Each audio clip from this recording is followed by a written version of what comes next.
It's literally so warm in here right now, I think I may die by the end of this video. Let's go and see if I die.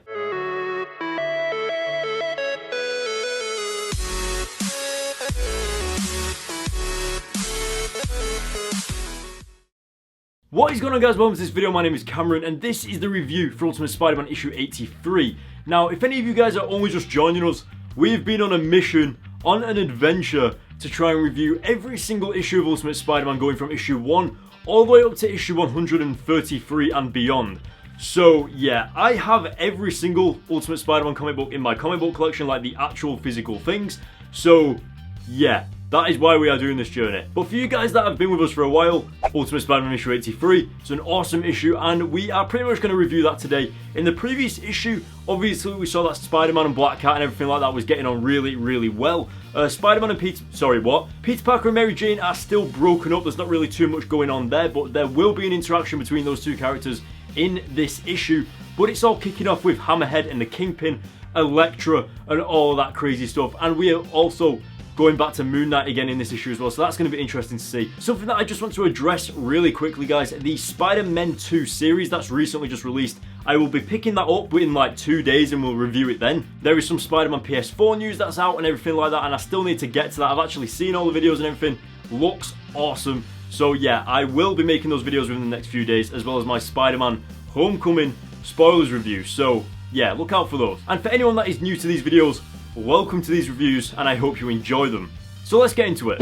Alright, so getting into the issue, so we're opening up the very first pages and we're actually going over to some of the villains for the first time, and obviously there's all this stuff with Hammerhead and Kingpin, and pretty much Kingpin's goons going over to the Hammerhead side because they're scared and just kind of ditching the ship of Kingpin because he doesn't really seem to be doing anything right now.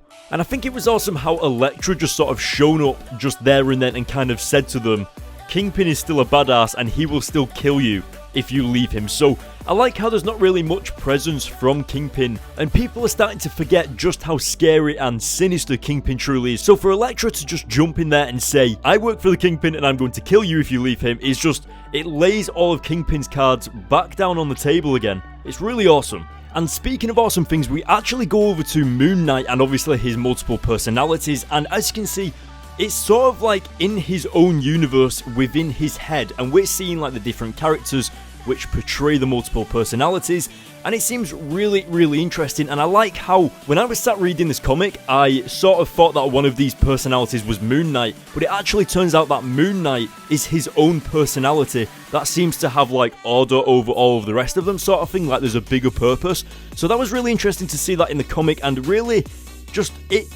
so interesting. It's like a new dynamic that we haven't seen in the Ultimate Spider-Man comics before, and now to get it 83 issues into the series, it's a nice thing to see.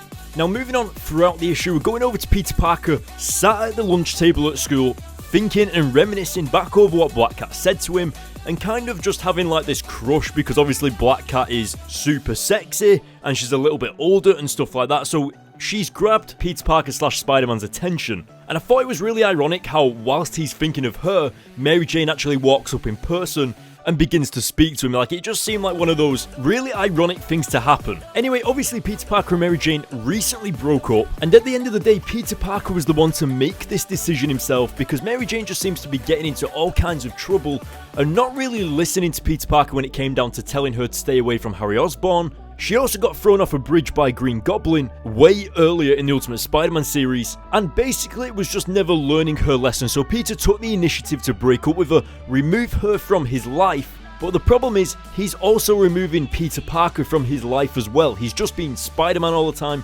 focusing on being Spider-Man, stopping crimes, and now also he's got that kind of relationship with Black Cat as well as Spider-Man, so his entire life is just revolving around being Spider-Man and ignoring his Peter Parker responsibilities, and that is what Mary Jane is trying to get through to him. But there is a very specific point in the comic with Mary Jane and Peter Parker's interaction where you can just see Mary Jane's eyes kind of tear up a little bit and she says, don't do this, and you know that whatever he's about to do is just about to like literally break her heart, and it's really devastating to read and watch, but that's just damn good storytelling and it's awesome to read. And now getting into some of the And now getting into some of the primary action of the comic, because obviously we haven't had any action in this comic too much, except for the very beginning of this issue. So this is where the issue actually starts to kick off a little bit. And you can see that we've got Iron Fist beating the crap out of everybody. I think the Ultimate Universe's Iron Fist actually looks really, really awesome. Obviously, he's got that Iron Fist tattoo over his chest, just like in the Netflix series, and he comes across as an absolute badass. And whilst all this is going on, Spider-Man and Black Cat are actually right outside on a building, looking in, not knowing what's actually going on inside this building. And of course, you've got that flirtatious attitude coming from Black Cat again. And I actually really like how Peter Parker handled it. Like, he was kind of mature about the situation, and he was just like, please go away, I'm working. Like, he wasn't like being enticed into whatever Black Cat was doing, and he handled it really maturely until there was gunshots and all this crazy stuff, and Black Cat and Spider-Man jumped into the action together. And one of my favourite things about this is that when they actually get into the building and land in front of everybody, Black Cat and Spider-Man have no idea who the bad guys are. Like, they don't know who Iron Fist is, they don't know who's the bad guy. They obviously know that Hammerhead's the bad guy, but that's about it. And as you can see, they've landed directly in the middle of everything. So something tells me it's going to kick off in the next issue, but we'll have to wait to review it. Guys, I hope you enjoyed it, but that is the end of this comic. So that issue was awesome, and it really seemed like Mary Jane and Peter Parker's relationship doesn't look like it's getting back together anytime soon. Now, just to point out, I think it's around issue 86. There is the very first Ultimate Spider-Man Annual Issue 1, where there is major changes to Spider-Man's relationship with Peter Parker and Mary Jane, and all that crazy stuff. So, yeah, when we get to around issue 86, we're going to review the Annual Issue 1, and you'll see what happens. It's pretty awesome, and we get the introduction of a pretty major character that stays here for, like, the next, like, many issues. So, yeah, that's going to be interesting to see. But as for this issue, I thought it was awesome to include Iron Fist and just his awesome Ultimate Universe alternate self sort of thing. It's really nice to see that he's got that green sort of suit on with the chest tattoo. Really cool stuff. And I thought the issue was well paced, how it was going from Elektra at the beginning of the issue warning Kingpin's goons that if they actually leave Kingpin, he will kill them all. Kingpin is such a badass, and he's hardly even in any of these issues at the minute. So awesome. And then of course we went over to Peter Parker and Mary Jane's relationship, and of course Moon Knight in his multiple personalities. I absolutely loved it how Moon Knight had his own separate personality in that, like, mind room sort of thing with the rest of the personalities. I thought that was really awesome.